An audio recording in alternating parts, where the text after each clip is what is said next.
السلام علیکم۔ آج ہم بات کریں گے نماز میں نیت کی کیا اہمیت ہے۔ نماز میں نیت کے لیے کوئی مخصوص الفاظ نازل نہ ہوئے، نہ ہی حدیث نبوی صلی اللہ علیہ وسلم میں بیان ہوئے ہیں کہ لازمی یہی الفاظ بولنے ہیں۔ منہ سے الفاظ بولنا بھی ضروری نہیں، طریقہ کار صرف یہ ہے کہ آپ جس وقت کی نماز ادا کرنے لگے ہوں اس کا ارادہ کریں۔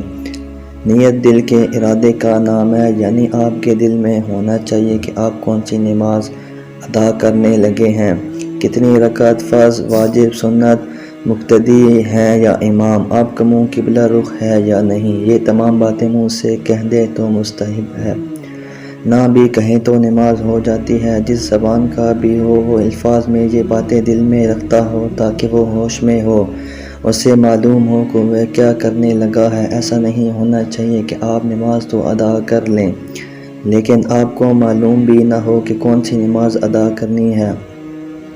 مختصر یہ ہے کہ آپ کو معلوم ہونا چاہیے کہ کون سی نماز کتنی رکعت ادا کر رہے ہیں، اس کے کوئی مخصوص الفاظ نہیں۔ تو اس سے ہم